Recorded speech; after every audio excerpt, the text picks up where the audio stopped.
Harun ar-Rasyid adalah khalifah kelima dari Kekhalifahan Abbasiyah dan memerintah antara tahun 786 hingga 803. Harun ar-Rasyid mempunyai seorang anak laki-laki yang berumur sekitar 16 tahun. Anak laki-laki Harun ar-Rasyid ini sering duduk di majelis-majelisnya orang-orang yang zuhud dan wara. Ia juga mempunyai kebiasaan berziarah ke pemakaman. Ketika sampai di pemakaman, ia berkata, "Ada masanya kalian tinggal di dunia ini dan kalian sebagai tuannya. Namun, kenyataannya dunia tidak melindungi kalian, sehingga kalian sekarang telah sampai ke dalam kubur. Seandainya aku mengetahui apa yang menimpa kalian sekarang ini, tentu aku ingin mengetahui apa yang kalian katakan dalam menjawab pertanyaan-pertanyaan yang ditanyakan kepada kalian." Kemudian ia membaca syair, "Pemakaman menakutkanku setiap hari. Suara tangisan dan ratapan wanita yang berduka cita membuat sedih." Pada suatu hari, ia datang ke istana ayahnya. Di istana ayahnya, semua menteri dan para pejabat kerajaan beserta tamu-tamu terhormat lainnya sedang berkumpul bersama raja. Sedangkan anak laki-laki tersebut hanya mengenakan kain yang sangat sederhana dengan surban di kepalanya. Ketika orang-orang istana melihat dirinya dalam keadaan seperti itu, mereka saling berkata, "Tingkah laku anak gila ini sangat menghina Amirul Mukminin di hadapan para bangsawan. Jika Amirul Mukminin menasihati dan mengingatkannya, mungkin ia akan berhenti dari kebiasaan gilanya itu." Begitu mendengar perkataan mereka, Amirul Mukminin berkata kepada anak laki-lakinya, "Wahai anakku sayang, engkau telah mempermalukan diriku di hadapan para bangsawan." Mendengar kata-kata itu, ia tidak menjawab sepatah kata pun atas perkataan ayahnya, tetapi ia memanggil seekor burung yang bertengger di ruangan tersebut, dan berkata, "Wahai burung, demi zat yang menciptakanmu, terbang dan hinggaplah di atas tanganku." Burung itu pun terbang dan hinggap di atas tangannya, kemudian ia berkata, "Sekarang, kembalilah ke tempatmu." Maka seketika juga, burung itu terbang, lalu kembali ke tempatnya. Setelah itu ia berkata, "Ayahku, sebenarnya kecintaanmu kepada dunia itulah yang telah menghinakan diriku. Sekarang aku telah bertekad untuk berpisah denganmu." Setelah berkata demikian, anak tersebut pergi meninggalkan istana. Ia pergi hanya membawa Al-Quran. Ibunya memberinya sebuah cincin yang sangat mahal, agar dapat digunakan pada saat ia membutuhkannya. Ia berjalan dari istana, hingga tiba di Basrah. Suatu hari, ia mulai bekerja sebagai seorang buruh. Tetapi dalam 1 minggu, ia hanya bekerja selama 1 hari, yakni pada hari Sabtu. Dan hasil jeripayahnya, yang ia peroleh selama sehari, ia gunakan untuk keperluan. Setelah menjalani hidupnya selama seminggu, pada hari ke-8, tepat pada hari Sabtu, ia pun bekerja lagi. Ia hanya menerima upah sebesar 1 dirham, dan untuk keperluan setiap harinya, ia menggunakannya sebesar 1 danak, atau 1/6 dirham. Ia tidak mau mengambil lebih atau kurang dari upah tersebut. Kisah selanjutnya, diceritakan oleh Abu Amir Basri, rahmatullah alaih, ia berkata, "Ketika sebelah dinding rumahku roboh, aku memerlukan seorang tukang batu, untuk memperbaiki rumahku. Ada seseorang yang memberitahu aku, bahwa, ada seorang anak laki-laki yang dapat memperbaiki rumah. Maka aku segera mencarinya. Di luar kota, aku melihat seorang anak muda tampan, yang sedang duduk membaca Al-Quran. Di sisinya terletak sebuah tas kecil. Aku bertanya kepadanya, 'Wahai anakku, apakah engkau mau bekerja sebagai buruh?' Anak itu menjawab, 'Mengapa tidak? Kita memang diciptakan untuk bekerja. Katakan kepadaku apa yang harus aku kerjakan.' Aku berkata, 'Memperbaiki bangunan.' Lalu ia berkata, 'Aku bersedia, asalkan aku mendapat upah 1 dirham, dan 1 danak sehari. Dan pada waktu salat, aku tidak bekerja. Aku harus pergi mengerjakan salat. Jadi aku menerima kedua syaratnya. Kemudian aku membawanya ke rumah, dan menyuruhnya bekerja. Ketika saat sholat maghrib tiba, aku sangat terkejut. Karena ternyata, hanya seorang diri, ia telah menyelesaikan pekerjaannya dengan sangat baik. Yang mana, pekerjaan yang umumnya hanya bisa dikerjakan oleh 10 orang. Karena pekerjaannya sangat baik, aku memberinya upah 2 dirham. Akan tetapi ia tidak mau menerimanya. Karena melebihi dari syarat yang telah ia ajukan. Ia hanya mengambil 1 dirham dan 1 danak, lalu pergi. Karena saya merasa penasaran, pada hari berikutnya aku keluar mencarinya. Tetapi ia tidak bisa aku temukan. Aku bertanya kepada orang-orang di sekitarnya, dengan menerangkan ciri-ciri anak muda tersebut, kalau-kalau ada yang mengetahuinya. Orang-orang memberitahuku, bahwa anak tersebut hanya bekerja pada hari Sabtu. Selain hari tersebut, tidak ada seorang pun yang dapat menemukannya. Karena merasa puas dengan pekerjaan anak muda tersebut, aku memutuskan untuk menunda pembangunan dinding rumahku. Aku akan melanjutkan pembangunan pada hari Sabtu mendatang, dengan meminta bantuan kepada anak muda tersebut. Pada hari Sabtu, aku mencarinya lagi, dan kudapati ia sedang membaca Al-Quran sebagaimana biasanya. Aku mengucapkan salam kepadanya, dan menanyakan apakah ia bersedia bekerja lagi di tempatku, dengan syarat yang sama seperti hari Sabtu yang lalu. Ia pun menyetujuinya, lalu berangkat bersamaku dan mulai mengerjakan dinding rumahku lagi. Aku masih merasa penasaran dengan pekerjaan anak muda tersebut. Bagaimana mungkin ia mampu mengerjakan sendiri sebuah pekerjaan yang biasa dilakukan oleh 10 orang pekerja? Maka, ketika ia mengerjakan pekerjaannya, dengan diam-diam aku mengintipnya. Betapa terkejutnya ketika aku melihat apa yang dilakukannya.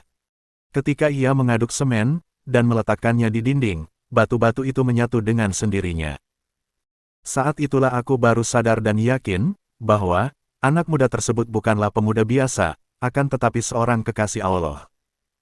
Sebagaimana hamba-hambanya yang khusus dalam melakukan pekerjaannya, pemuda tersebut selalu mendapat bantuan dari Allah Subhanahu wa Ta'ala secara gaib. Pada sore harinya, aku hendak memberinya upah sebesar 3 dirham, akan tetapi ia tidak mau menerimanya. Ia hanya mengambil 1 dirham dan 1 danak, kemudian pergi. Aku menunggunya lagi selama seminggu. Dan pada hari Sabtu, aku keluar mencarinya. Akan tetapi aku tidak menemukannya. Aku memperoleh berita dari seseorang yang mengatakan bahwa pemuda tersebut sedang sakit. 3 hari lamanya ia telah jatuh sakit. Kemudian aku minta tolong kepada seseorang untuk mengantarkan aku ke tempat pemuda yang sedang menderita sakit itu. Ketika saya sampai di tempat tinggalnya, ternyata pemuda itu tengah terbaring tak sadarkan diri di atas tanah, kepalanya berbantalkan separuh potongan batu bata. Ketika aku memberi salam kepadanya, ia tidak menjawab. Lalu aku mengucapkan salam sekali lagi.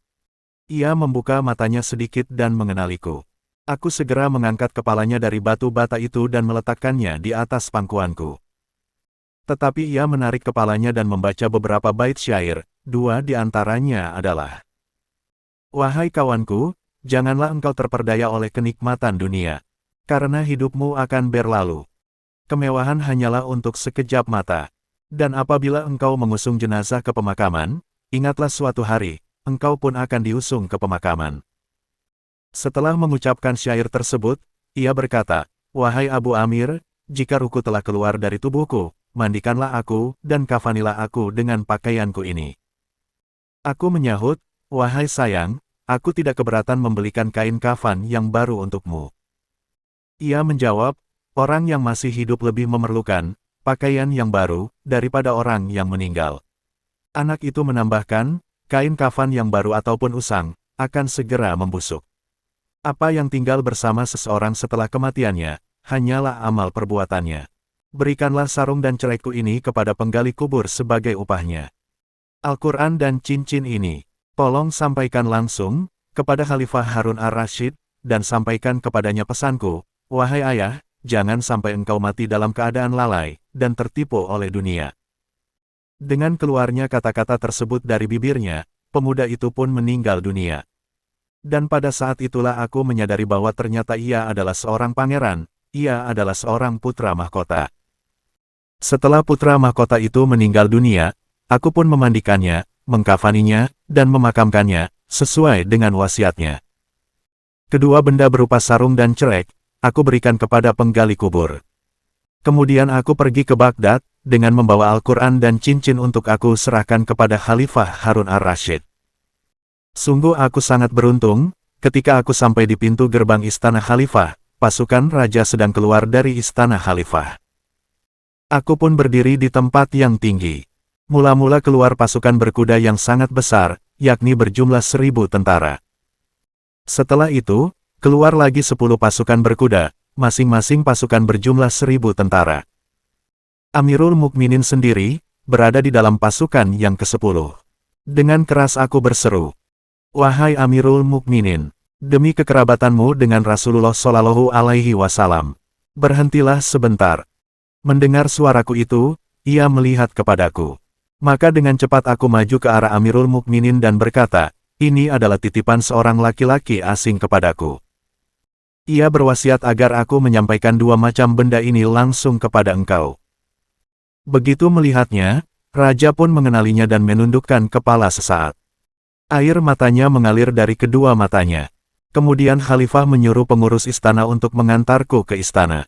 Setelah Khalifah kembali pada sore harinya, Khalifah memerintahkan pengurus istana untuk menutup semua tabir istana, dan berkata kepada penjaga pintu, "Panggil orang itu, walaupun ia akan membangkitkan kembali kesedihanku." Penjaga pintu datang kepadaku dan berkata, "Amirul Mukminin memanggilmu. Tetapi ingat, Amirul Mukminin sedang berduka. Jika engkau ingin menyampaikan sesuatu dalam 10 kata, cobalah disampaikan dengan 5 kata saja." Setelah berkata demikian, ia membawaku menemui Amirul Mukminin. Pada waktu itu Amirul Mukminin duduk seorang diri. Ia berkata kepadaku, "Mendekatlah kepadaku." Aku pun duduk di dekat Khalifah.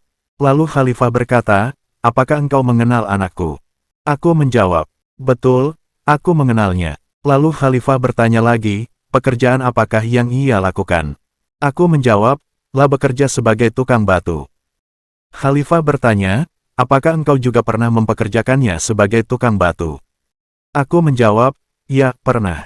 Khalifah bertanya lagi, "Apakah engkau tidak tahu bahwa ia masih mempunyai hubungan kekerabatan dengan Rasulullah Shallallahu Alaihi Wasallam?" Aku berkata, "Amirul Mukminin, terlebih dahulu aku memohon ampunan dari Allah Subhanahu wa Ta'ala. Setelah itu aku mohon maaf kepadamu. Pada waktu itu aku belum mengetahui kalau ia masih mempunyai hubungan kekerabatan dengan Rasulullah Shallallahu Alaihi Wasallam. Aku baru mengetahuinya ketika ia hendak meninggal dunia." Khalifah bertanya lagi, "Apakah engkau memandikannya dengan tanganmu sendiri?" Aku menjawab, "Benar." Khalifah berkata, "Ulurkan tanganmu." Lah menarik tanganku, kemudian menempelkannya di dadanya sambil membaca beberapa syair yang artinya, "Wahai engkau yang menjauh dariku, hatiku larut dalam kesedihan karenamu, mataku mencucurkan air mata penderitaan.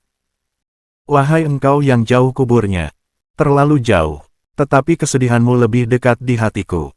Benar, kematian itu membingungkan kesenangan yang tertinggi di dunia. Wahai anakku yang menjauh dariku, engkau bagai bulan purnama, yang tergantung di atas dahan perak. Bulan telah menetap di kubur, sedang dahan perak menjadi debu." Setelah melantunkan syair di atas, Harun ar-Rasyid ingin pergi ke Basrah, untuk menziarahi makam anaknya. Abu Amir pun menyertainya. Begitu sampai di makam anaknya, Harun ar-Rasyid membaca beberapa bait syair yang artinya sebagai berikut. "Wahai musafir ke alam yang tidak diketahui, engkau takkan kembali ke rumah. Maut dengan cepat telah merenggutmu, pada awal masa remajamu. Wahai penyejuk mataku, engkaulah pelipur laraku. Kediaman hatiku di kesunyian, engkau telah merasakan racun kematian, yang seharusnya ayahmu lah yang meminumnya di usia tua. Sungguh, setiap orang akan merasakan kematian. Apakah ia seorang pengembara, atau seorang penduduk kota? Segala puji bagi Allah yang esa, yang tidak mempunyai sekutu, karena ini adalah bukti keputusannya."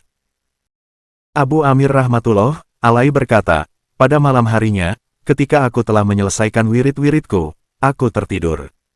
Dalam tidurku, aku bermimpi melihat sebuah istana, yang berkubah dari nur, yang di atasnya terdapat awan dari nur yang menaunginya. Kemudian awan itu hilang, dan anak itu memanggilku sambil berkata, 'Wahai Abu Amir, semoga Allah Subhanahu wa Ta'ala memberimu balasan yang lebih baik. Karena engkau telah memandikan, mengkafani, memakamkan aku, dan telah menunaikan semua wasiatku.' Aku bertanya kepadanya, 'Wahai kekasihku, bagaimana keadaanmu? Apa yang engkau alami?'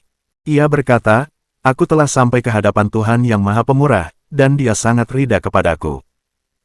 Al-Malik telah memberitahu kepadaku bahwa aku mendapatkan sesuatu yang tidak pernah dilihat oleh mata manusia.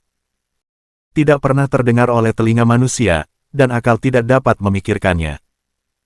Kemudian ruh pemuda tersebut berkata kepadaku, dalam mimpiku, Allah Subhanahu wa Ta'ala telah berjanji kepadaku. Dia bersumpah dengan keagungannya, bahwa dia akan menganugerahkan kenikmatan, kehormatan, dan karunia semacam itu kepada semua hambanya yang keluar dari dunia seperti aku.